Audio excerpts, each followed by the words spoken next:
That'll fix everything. Well, good morning, everybody. This is our Deschutes County Legislative Call, 8 o'clock on Friday, March 17th. Thanks, everybody, for joining us. And with that, either Whitney or Doug. Doug, do you want to open up any updates on your end? And then we just have a few things with the bill report and upcoming hearings. Yeah, a big week for Deschutes County and Salem. A couple things right off the bat I'll mention. Senate Bill 644, which has been our effort to fix the ADU wildfire issue, passed out of the Senate Committee on Natural Resources on a unanimous vote on Wednesday. It's excellent news. It included the Dash 4 amendment, which requires compliance with the state's R327 hardening standards. It also has a provision that should the wildfire maps not be finalized, this process will continue until that point in time. A lot of work went in behind the scenes with the commissioners, working with the legislators. We had great bipartisan support for the effort. Senator Finley and Knopp, obviously, our senators, but Senator Golden was great to work with, and the committee staff was fantastic. So big victory on one of our #1 priorities. So opportunity to celebrate a little bit, really early in session before the bill deadline. So it's always nice to get a bill passed by that point. So any observations, questions about Senate Bill 644? Are there other counties that are focused like we are on this, knowing that there's such an opportunity? Have you seen other counties really get involved? Commissioner, I think the county that's been the most involved has been Lane County. The Lane County lobby team and the Lane County commissioners were both engaged. One of their commissioners testified in support of our efforts, and they were kind of side by side with us and helped explain this to Senator Perzansky, who's on the committee. But I would expect that a variety of rural counties will also be interested in the provisions. Great, thank you. I'll just add that I'm in touch with Commissioner Buck from Lane County. Her district is the one that runs up to the Cascade Crest and borders us. So she'll be there when we need her. Great. Yeah, thank you, Commissioner. Yeah, good effort. I was really happy by the bipartisan support for the bill. And as I mentioned, Senator Golden was great to work with. I know Commissioner Chang, you had discussed that with him, and we'd also worked very closely with Senator Finley and Senator Knopp. I think they felt like it was a good team effort and a good victory for all of them. Okay, well, go ahead, Whitney, back to maybe just getting down the list. Yeah, I'll just, Commissioner, I'll just mention one other bill that is on our list, and that's House Bill 2001. That's the overall homeless package. Was expanded from the $135 million that the governor asked for to close to $200 million with all the bells and whistles in House Bill 5019, which is the budget portion of that bill. That bill passed on the House floor on Wednesday and now heads to the Senate floor. I expect passage within the next week or two. Keep in mind that the Senate is still requiring bills to be read by the electronic reader, a computer. Sounds very much like a person, but is actually electronic. It's interesting, they can turn the speed up and down. So they've been turning the speed up, experimenting with quicker speeds to get through reading bills quicker. But House Bill 2001 is a very long bill, and I'm told it will take 4.5 to 5 hours for the reader that they call Rita to read the bill at some point next week. But that includes a variety of provisions that Central Oregon will benefit from, including money that will go to local CBOs like JBAR-J. So stay tuned on that one. I'll give you an update when it passes the Senate floor. And just from an overall perspective, I think I'll leave it at that. The last thing I'll say, commissioners, is today is the deadline to post work sessions for bills. So for the most part, if a bill is not posted by the end of the day for a work session in a committee, and the work session can take place in the next 3 weeks, but if it's not noticed or posted today, it's assumed that that bill will be dead. There are some exceptions to that rule. If it's in the Revenue or Finance committees, if it's in the Ways and Means Committees, the Rules Committees, or any joint committee. So Joint Committee on Transportation, for instance, those bills are still alive. So for the ODOT fund exchange, that doesn't mean that that bill is not moving. It just means it hasn't yet been posted. Then one other thing I'd mention, semiconductors, the county's been involved in discussing and talking about a regional site in Redmond as a potential for semiconductor expansion. The bill, Senate Bill 4, passed the Semiconductor Committee on Wednesday night. It was a 12-2 vote. I don't think anyone was particularly happy with the bill. It doesn't do everything that is necessary. Both of the co-chairs, co-chairs Solman and Bynum, mentioned that they were disappointed that the bill doesn't go further. There will be a work group to try to address other issues that were left out, tax incentives, for instance, the R&D tax credit, which the industry says is vital to their decision to site in a particular state. Things like the enterprise zones, which have moved from some of the committees down to the tax expenditures committees, but were not included in this bill. So there's still some uncertainty about that issue. So another quick update on that, and sorry to not mention that right off the bat. Back to 2001, looks like Cheyenne put a note here, Cheyenne Purrington, about $14 million for shelter and rehousing plus 1.37 for prevention. There was the multi-agency coordination group. I figured out what was provided last week was a spreadsheet and kind of a selection menu of proposed action items and the proportion of what we think we can get done here in Central Oregon. So I'd still like to know more about that, but there was kind of the initial response from the MAC to the OEM structure for this last Friday. So I don't know if anybody else has any more on that. We can learn more as it happens.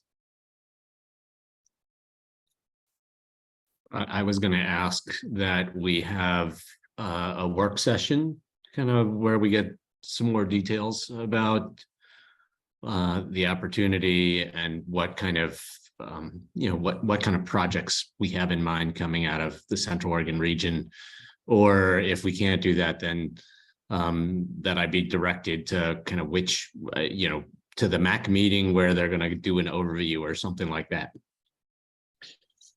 Yes, I agree. And then I still think who's speaking, who's leading, and who's following, because everybody's got thoughts and opinions, but, how do we coordinate, specific leadership in this? So I'm still kind of in that mindset also, because we could have a dozen MAC people all act like they're leading, but I don't know how that's going to work right now. So. Commissioners, this is Cheyenne. I'm happy to provide an update and schedule a work session. Great, thank you very much. And to that question, I would say I think we need the governing board of the Coordinated Homeless Response Office to be taking a more active role in coordinating and leading efforts. Yeah, so as I say, I agree with that also. So we'll work through it. We'll just take it day by day. So that was 2001. The CHIPS bill, I was able to testify Monday night, just advocating for the industrial zoned land in the urban growth boundary of Redmond that was, put in place over the last 15 years, reminding the state legislators that, there's been people setting the table for economic development for this purpose for so long. And now there's an emergency order where maybe the governor's just going to point to something and say, let's do it over here next to Washington County. So it's just kind of a disconnect statewide. And this happens in southern Deschutes County also. I think the Medford area was mentioning the same thing. They put out industrial land, putting the plan together, and now maybe work right around it. So we'll see. That was the fun dynamics I got to see.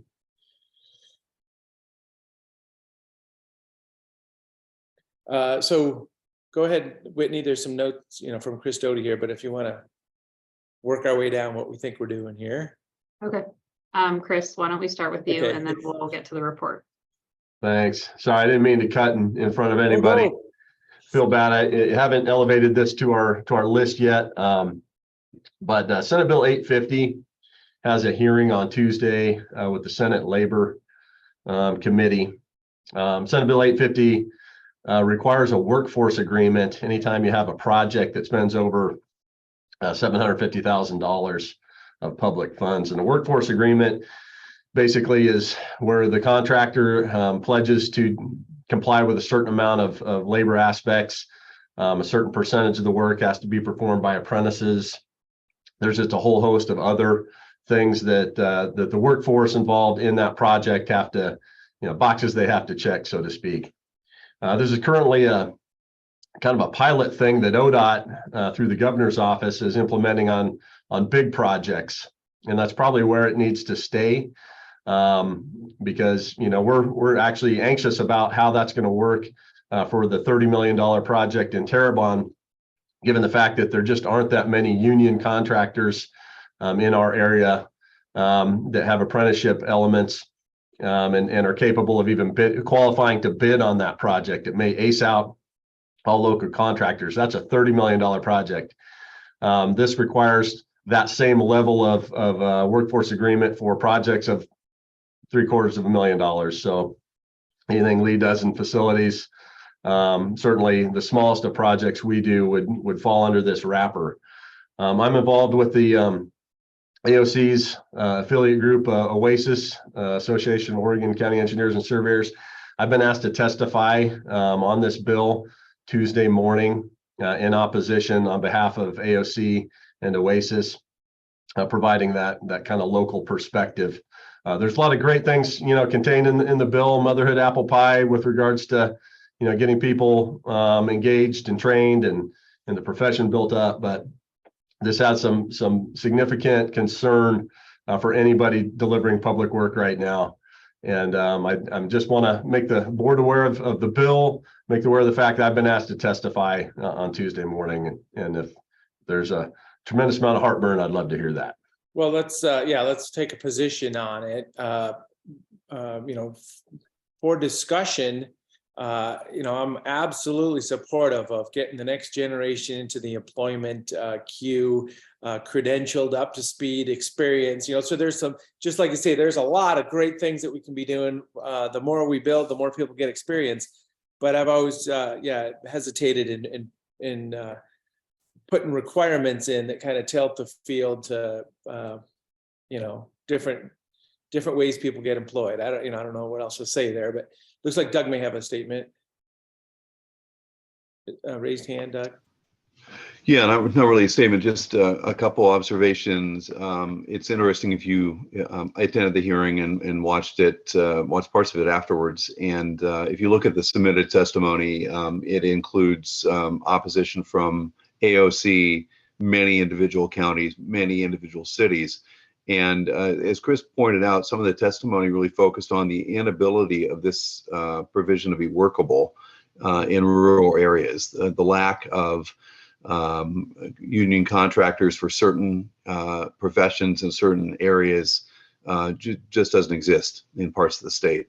So it's part of a longer term effort by the building trades to impose prevailing wage, collective bargaining agreements, et cetera, in a wider and wider swath of public services.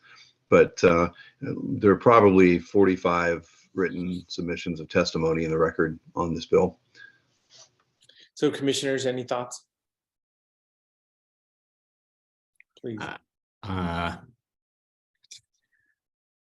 I want us to recognize that we can say supportive things about apprenticeships all we want, but the current system, which does not include requirements, is not delivering apprenticeship programs on the scale that we need them.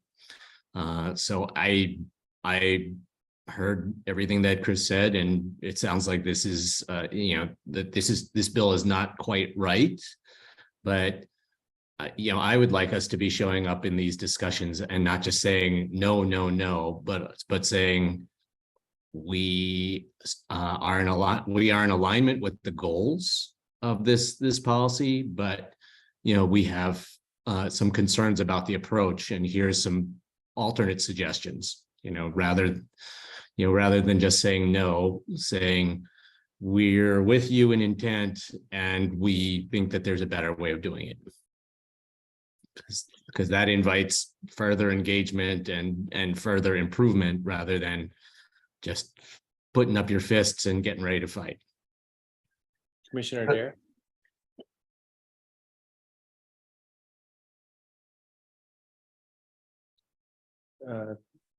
Commissioner Dare, do you have thoughts on I that? thought that was interesting, putting up our fists and getting ready to fight. Yes, some days I feel like that's where I'm living. Anyway, no, I'm, I do love intern programs, but I'm happy to hear that Chris is following with AOC. Hopefully they will listen to what we're saying, and perhaps the next session, the bill will be better. If we are so fortunate. So to take is a proposed position would be too opposed or too neutral, I guess, is generally what we're looking at here between the three of us. I would support, being in alignment with OASIS and, the smaller counties, and for opposition at this time, knowing that, there can be, great advocacy for the trades here, but, it sounds like the focus of the bill would be just a lot of overhead for small counties and projects that we would do over 750, obviously. I think the fourth option would be opposed without amendments, which I would support. Oppose without amendments, so oppose unless there's amendments. Is that concept you're referring to? Yeah. Well, so as I say, I feel comfortable with Chris Doty understanding with this discussion for the three of us that he can be involved. Do we agree about that? So he's asked to testify.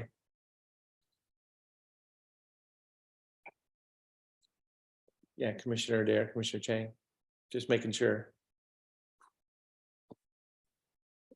Okay, well, yeah, I mean, Chris, what do you see us opposing? Any recommendations right now? Just the fact that in my role with the legislative committee of AOC and OASIS, I've been asked, to provide a testimony in opposition, and just in line, I think, with what was just discussed. There are elements of this bill that are great, but given its requirement, especially on rural counties, anything east of the mountains, where the contracting community doesn't have these programs in place and would have difficulty in complying with projects down at that dollar limit, especially $750,000 is every single project we do. Yep. Versus large scale, where, I mean, like I just said, ODOT is trying this out on $30 million projects, and then we don't even have an understanding of how that's going to look and the costs that are going to incur from some of that. Yet here comes this bill over the top, all the way down to every single project we do. That's the level of probably testimony I'd want to apply, is just here's some concerns, supporting the concept, but thinking it's not workable right now for communities that just don't have this level of apprenticeship programs developed in the contracting community. Yeah. Okay. So yeah, opposition, and Commissioner Chang, opposition without amendments is what you said. So saying we'll be at the table if there's a discussion to be had. Or as you phrased it, opposition unless amended. I think that I would support that. And, again, showing up and saying, we appreciate the goals, and we think that there's other ways of accomplishing that, and being proactive and constructive in the way that we engage. I think I can Yeah. So steer us yeah, that direction. let's make that official then. So is there support for opposition unless amended? Commissioner Dare? That sounds fine. Okay, there we go. I do agree with what Chris is saying. If ODOT's trying it out at a $30 million project, I mean, oh my gosh, yeah, let's set it down to every project. Thank you, Chris, for testifying. Yeah, thank you, board.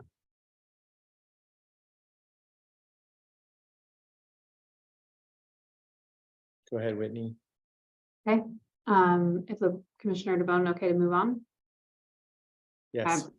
Page 4 of this week's report, Sarah Key is going to give an update on House Bill 3471, which relates to workers' comp.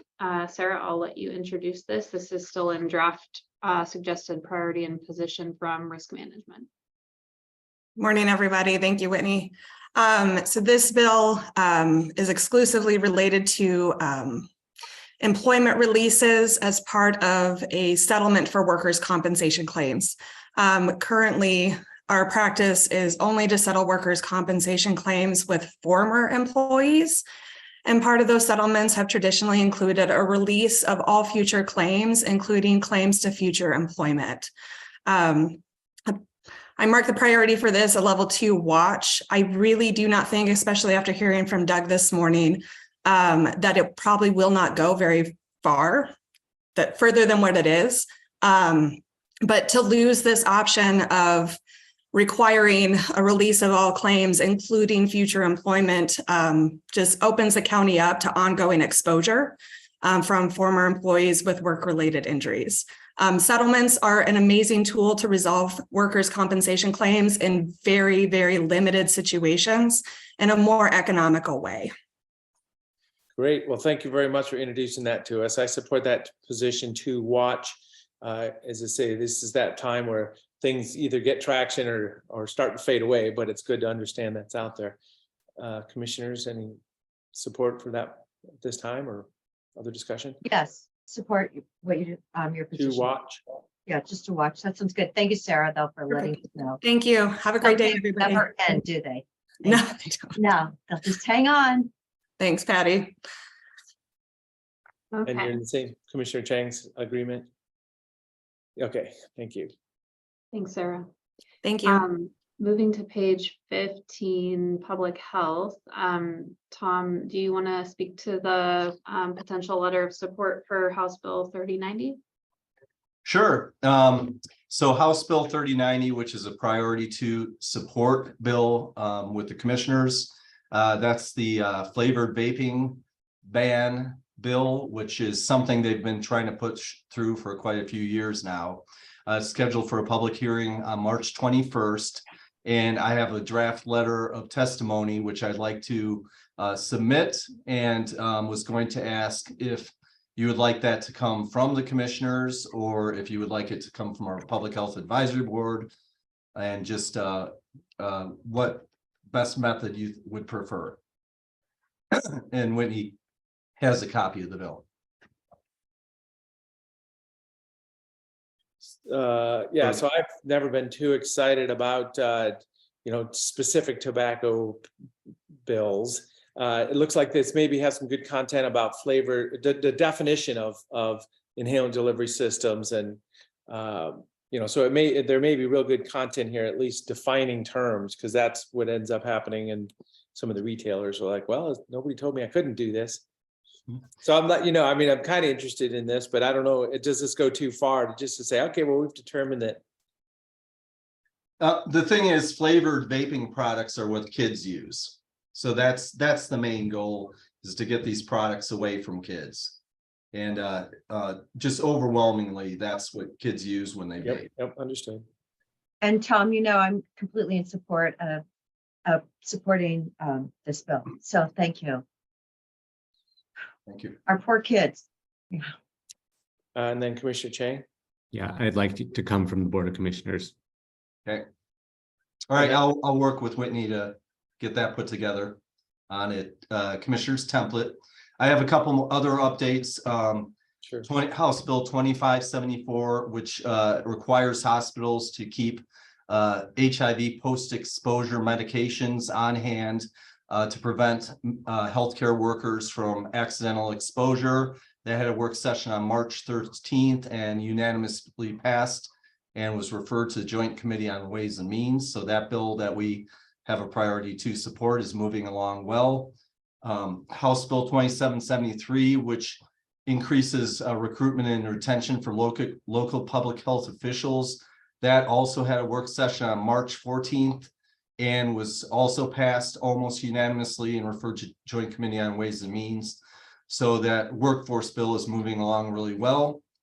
And then finally, Senate Bill 5255, which is the Oregon Health Authority budget bill that has public health modernization built in, has a public hearing scheduled for March 23rd. And I'd like to provide virtual oral testimony in support of public health modernization and discuss a little bit about the good work we've done here in Deschutes County using public health modernization funding. So I want to get permission to testify on that. And I support that. I support that as well. Oh, gosh, it's unanimous. There you go. All right, thank you very much. Amazing, Tom.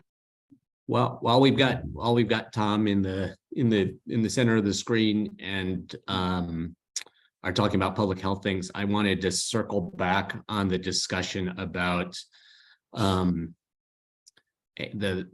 was a bill maybe 2 weeks ago about HVAC requirements for schools so that they could better protect kids from smoke.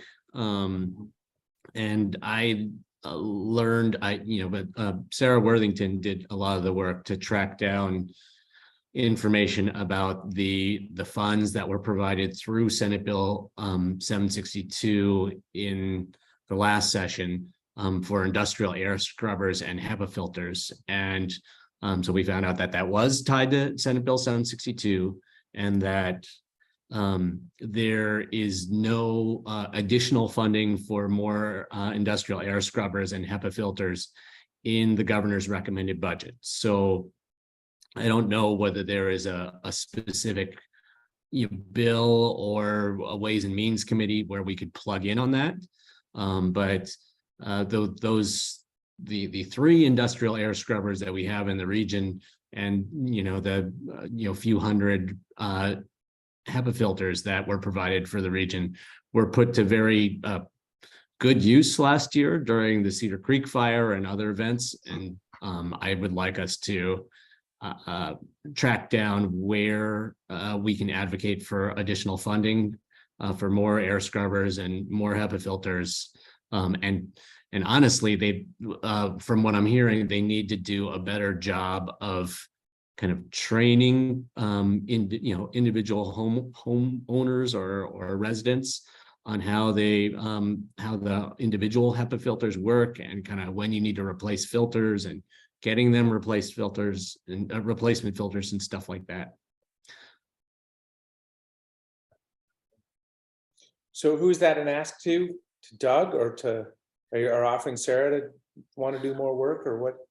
Yeah, I mean, I guess it might be an ask to health services or public health to kind of track down where we advocate for that. But I would certainly ask if Doug has advice on how these things work when something's not in the governor's recommended budget, but it was in the last biennium budget, like how you work that. Did Janice Yeah, have that? Commissioners, I'm happy to work with Sarah. Okay. Identify the budget that might be in probably through the public or the education subcommittee on Ways and Means and get back to you at the next meeting. Great. Thank you. Thanks. I just want to call out that this conversation is sort of related to a larger phenomenon with public health emergencies, and you may see other ways this plays out, which is with the tolling of the public health emergency, many of the dollars that were associated with that dry up. And that means most public health entities are back to operating at previous levels, which makes some sense.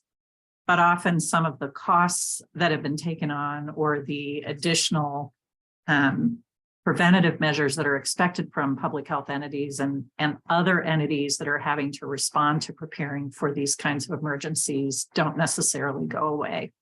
And this is just one example of that. And I think there'll be more. And I just want it to be on our county administration and on our elected officials' radars that we're seeing this coming down the pike. So this happens every time there's a public health emergency. There's an influx of dollars. They evaporate. Public health departments are back to operating as usual, but expected to still be prepared for future emergencies. So just calling it out. Great, thank you. Yeah. Okay, next. All right, moving down to page 20, Doug, we flagged Senate Bill 872. You had sent a note on this. I think there's a hearing coming up Monday or Tuesday. I don't know. We hadn't discussed this bill and haven't been tracking it. I don't know if you want to introduce this, or I'm happy to as well. Yeah, thanks, Whitney. I'd flagged Senate Bill 872 just because it is one of the bills that will be up for discussion. I don't think it's going to be work sessioned.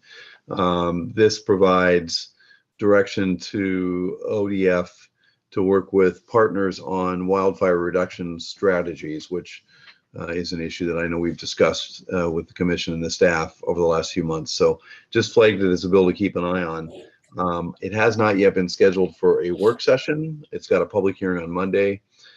So might just be something that they discuss in a committee and don't actually move. So it looks like Commissioner Dare is asking about 3549. Is that one of the same concepts, or is that something different? Yeah, that's ballot measure 110. Oh, okay. So It's totally. 110. Got it. I just Yeah. saw Morgan and Reschke in there. I thought maybe that was the same concept. No, it's definitely Measure 110. They're trying to actually do something with people and their drug offenses. So I was just wondering, there was a huge write-up on it in some statewide news break with that bill. And I'm just wanting to know if Doug, if it has any future. Well, so one moment. So 872, how about we put it on a watch? Commissioner Chang, do you know anything about that? Is there any? Yeah. It says the state endeavors to work with the feds and the feds pay for stuff. So I don't know that that's going to fly real well. Kevin. Yeah, I just reviewed that bill yesterday, and there are definitely some questions on what they're asking. Is it, are they trying to set up agreements? And is it, instead of you may set up agreements, you shall set up agreements, is really what I can come out of it. But I don't know where they're going, if they think that the ODF is going to be some workforce to increase pace and scale on federal land. And that's kind of one of the big questions I'm wondering about that bill. So yeah, I would support just putting on a watch, so we just understand if there's something that happens there, we'll follow it. Do the other commissioners support that? Yes. I mean, Doug just said it probably wouldn't go anywhere anyway. Yep. Yeah. So as I say, I just wanted to, either do something with this or not, and then we'll move on to that next concept. Commissioner Chang. I just took a look at it, and I don't see how it allows or adds capacity to anything that isn't already possible. Yeah, so we don't need to talk about it anymore. So we'll put it on watch just in case. It may drop off pretty quick. Do you agree?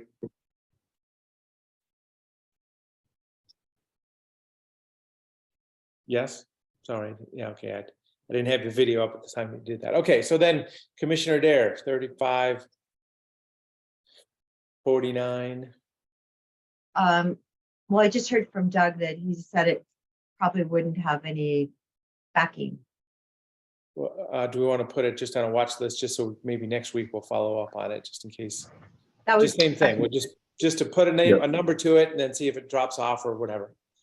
Yeah, commissioners, I can just give a quick overview. So the question of whether or not we amend the statutory language in ballot measure 110 to try to put some incentives or teeth back into the measure for people to attend treatment.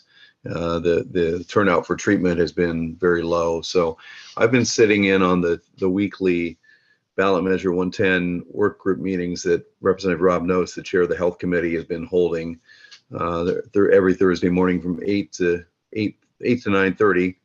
And they haven't gotten to this issue yet. They expect to get to this issue in the next couple of weeks. I don't think that this particular proposal has legs. The League of Oregon Cities has a proposal to put some teeth into the failure to show up for treatment angle. So instead of recriminalizing possession of these substances, LOC is proposing that you have penalties or criminal penalties for failing to show up for treatment. Even that proposal, I don't think will be adopted by the majority in Salem, but we'll see where that goes. And like I said, that'll be a week or two before they get to that particular topic. So I'll keep you posted. Great. Thank you. So as I say, we'll all be interested in that topic. So. It actually has, it's on Newsbreak. That's a pretty well covered news stories of Oregon, and it did get coverage there. So somebody is paying attention to it. Well, so yeah, let's just put it on a watch list. 3549. And it may not be that bill, but that topic will follow for sure. Okey-dokey. And then I think just opening it up for departments to raise a hand or unmute if you have any other bill that's included in this week's report or that's not that you'd like to discuss this week. Whitney, before we go to departments, could I just mention two other bills that I hope we're tracking? House Bill 2544. I emailed about this with some people, but this is a bill specifically for behavioral health treatment beds. So this is a budget bill, if I understand correctly, and I think we should be tracking that and advocating for behavioral health treatment bed funding.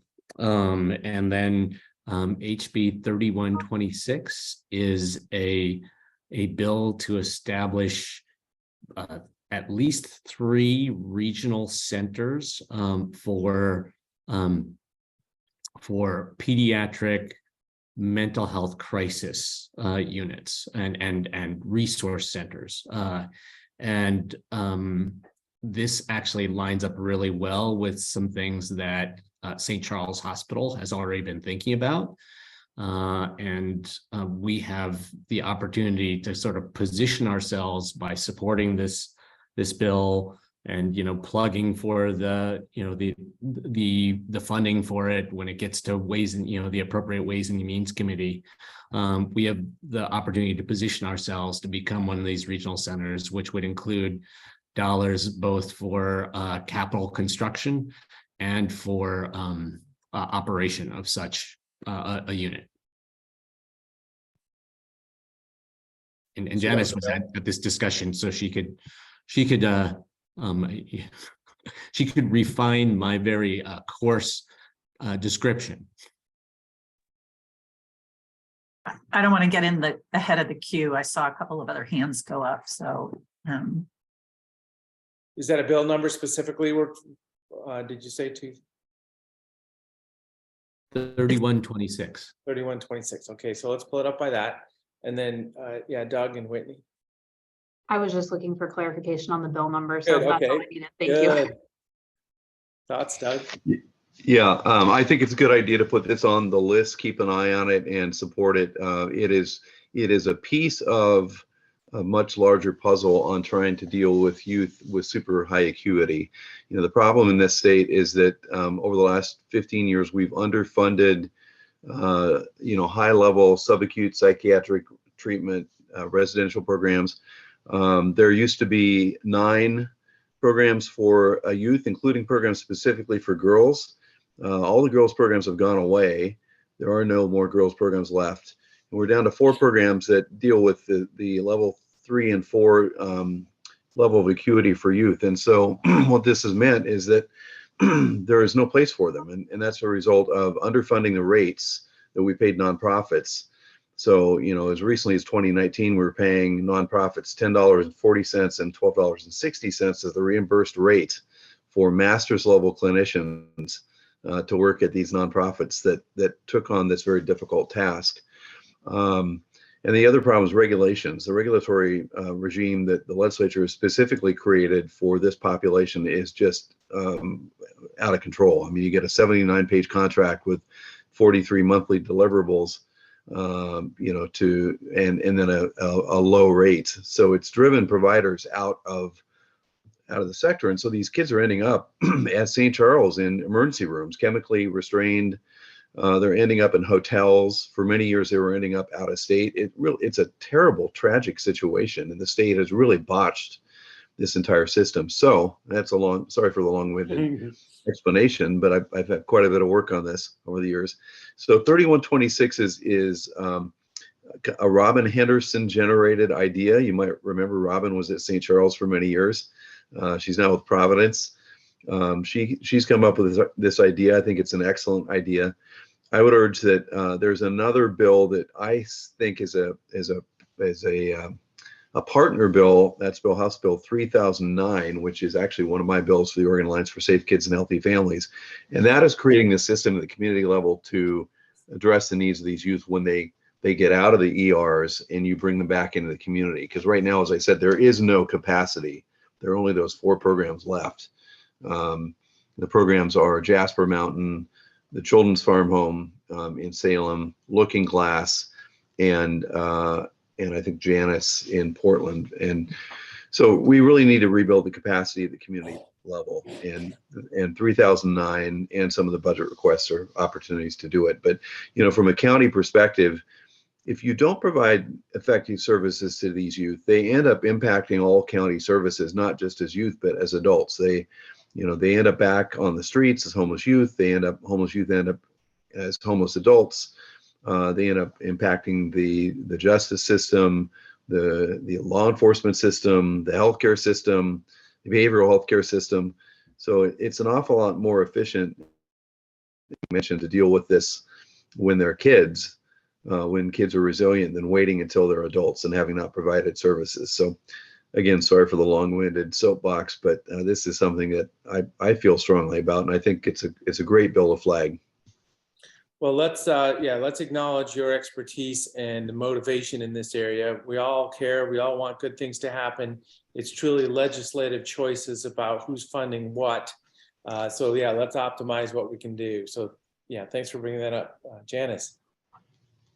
What I would add to both conversations about House Bill 2544 and House Bill 3126 is they both actually reflect the planning process that happened in our county about a year ago when the OHA put out planning grants for housing, and 27 different entities were involved, both in the nonprofit community, persons with lived experience, and community mental health agencies in identifying 2 key areas of housing need, and one would exactly be addressed by House Bill 3126.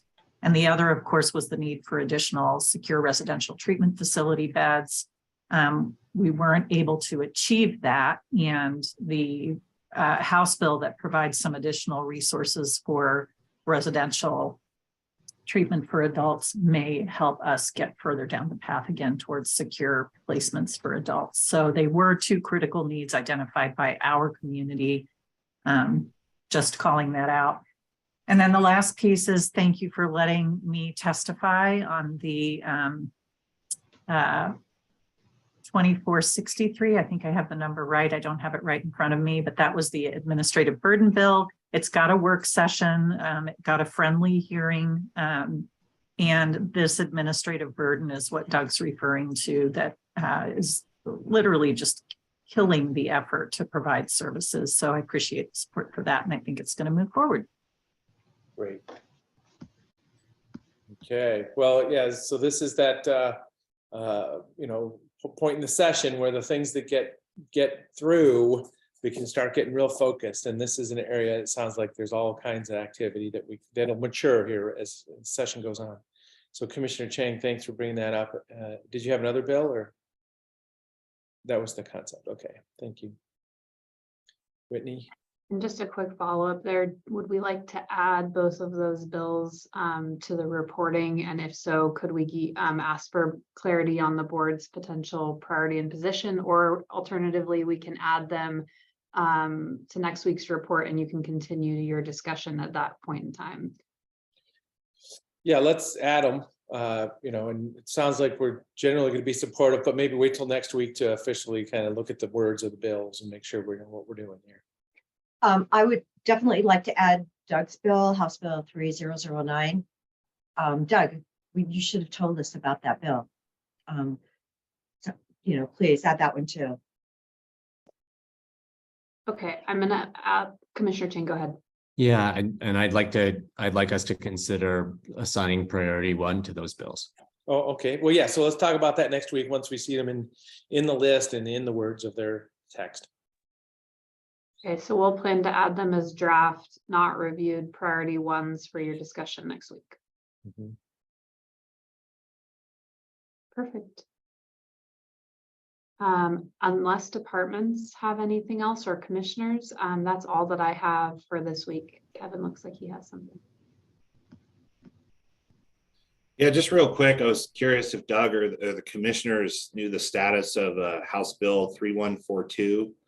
I believe that was the one to allocate money to soil and water conservation districts for removal of Western juniper. I think there was 2 planned work sessions this week that were both canceled. So does that mean there will not be a work session scheduled? So, Doug and I both followed up on that Tuesday morning in Representative Helm's office. We didn't see him, but we saw his policy guy, Kevin something. And so if the commissioners were in the room with AOC, Association of Oregon Counties discussion, we didn't have the right information at the table that day. So there was a number of 350,000 because this was like a $9 million juniper removal bill, and 350 was mentioned at our meeting. Sounded like there was an amendment to kill the whole thing, but man, were we wrong. So with that, I'm going to hand it off to Doug because he's deep into this one. Yeah, thanks, Commissioner. You're exactly right. There was great confusion that day that you were in the building. AOC had seen the -2 amendments to House Bill 3142. Just as a reminder, 3142 is the bill that kind of was generated by COCO, has been expanded. Lots of other areas want in to focus juniper thinning on areas where you might have stream restoration and increased tributary flows. There is as I mentioned, the -2 amendment, which builds in sideboards requested actually in general terms by Water Watch, Sierra Club, and Land Watch of Central Oregon. So I reached out to all 3 of those entities, worked with Water Watch, and developed the -2 amendments, which have some very clear sideboards and stipulations on how those efforts would be undertaken. Everyone's in agreement on those sideboards. It's a good news story, and Water Watch, Sierra Club, and Land Watch of Central Oregon have agreed to be neutral on the bill as a result. So that's a good step in the right direction. There's also an additional amount for $350,000, which Commissioner DeBonne mentioned, and that's for COIC. And that is for COIC to help coordinate with rural communities in applying for other grants and funding that might be available for the same purpose. So COIC is one of the entities, and probably one of the best entities, that has been working with small and rural communities on grant making and grant applications. So the committee built in an allocation for COIC to help on this front. And that's what I think confused the county, the AOC staff, when they looked at the amendment. That's an addition to the bill, not a subtraction from the bill. So the bill retains the base funding for the other projects. You're right that the work session was canceled, but it should be back up on the calendar there shortly. And also the companion bill, House Bill 3003, which is the biomass tax credit, also has an amendment which includes the same environmental stipulations and a limit on the amount of tax credit that would be available. Also will receive a work session. So those 2 bills should both be moving through the process in the next 2 weeks.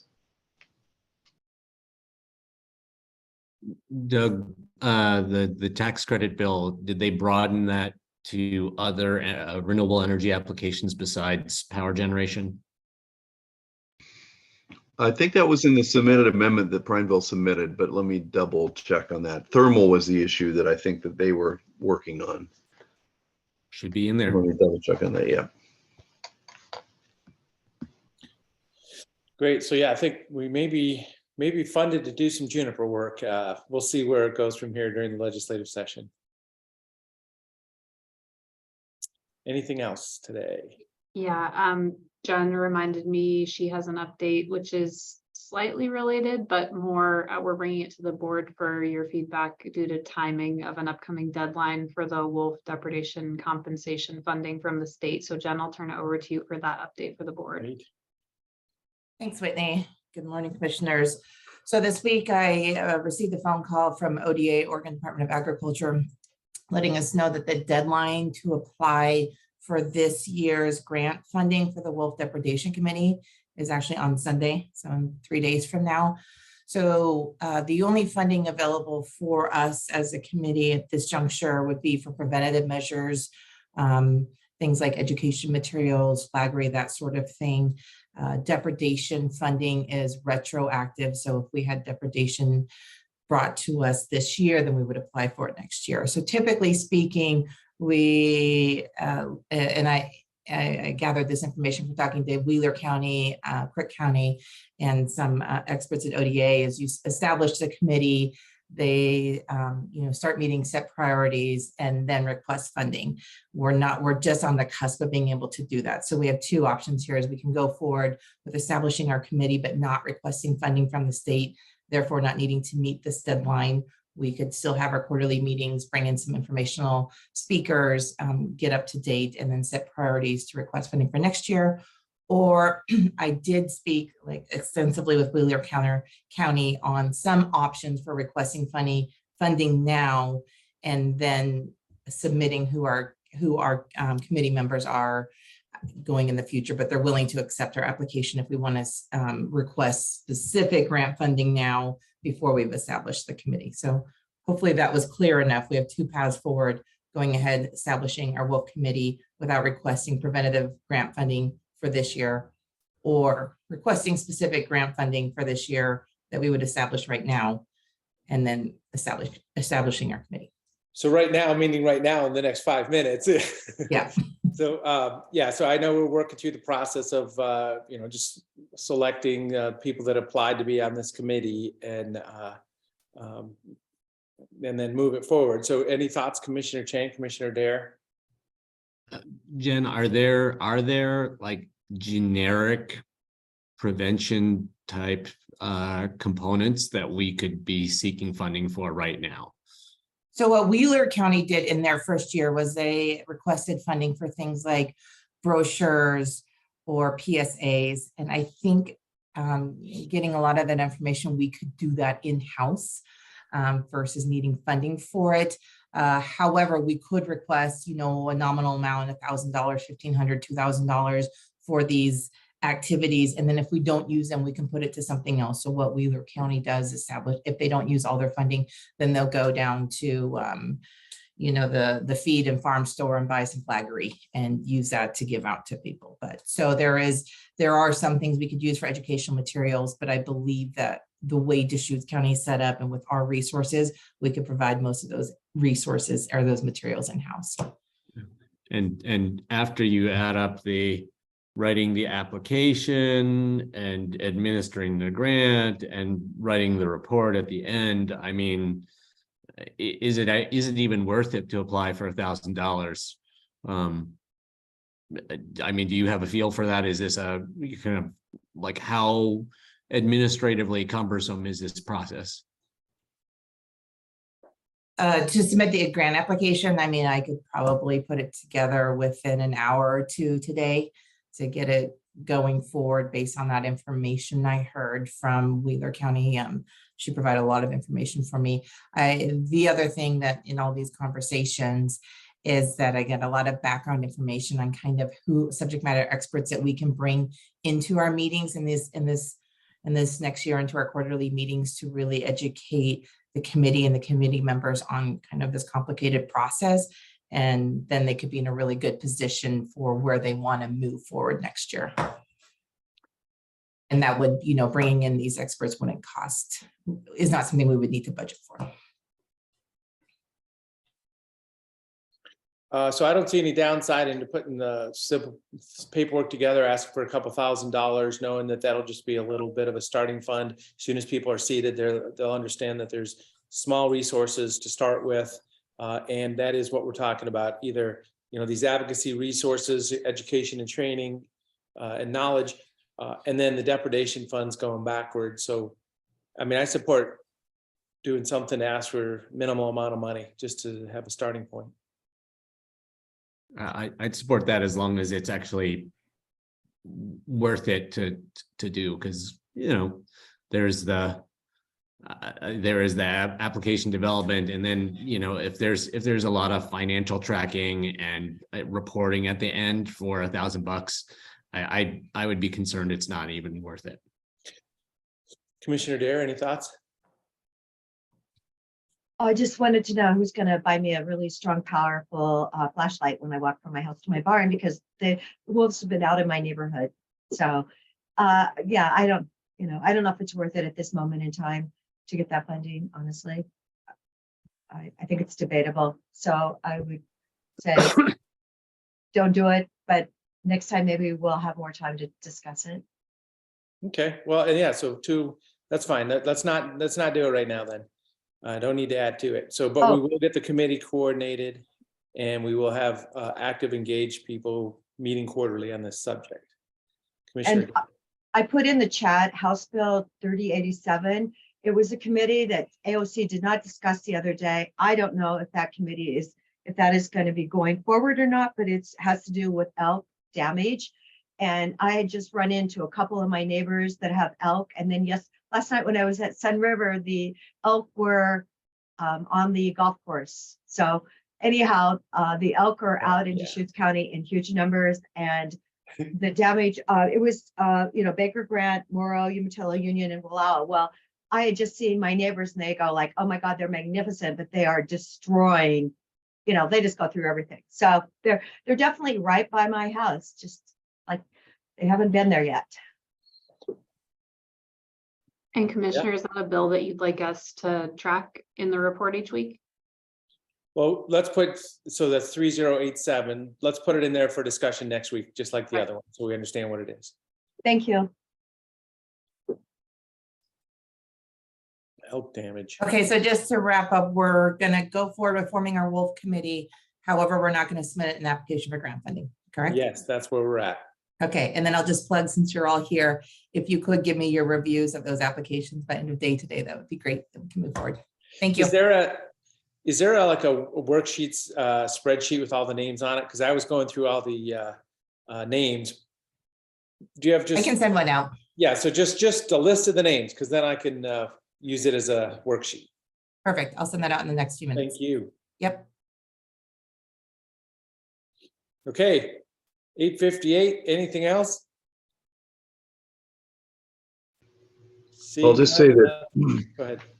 Yeah, I'll just say that next week's list should shrink, because we will find out by the end of the day, and they'll update the computers over the weekend. We'll find out which bills are alive and which bills are dead. So this is Judgment Day for bills. We'll see. So yeah, happy St. Patrick's Day, as Commissioner Dare says here, and looks like we're all set here. Have a great day, everybody.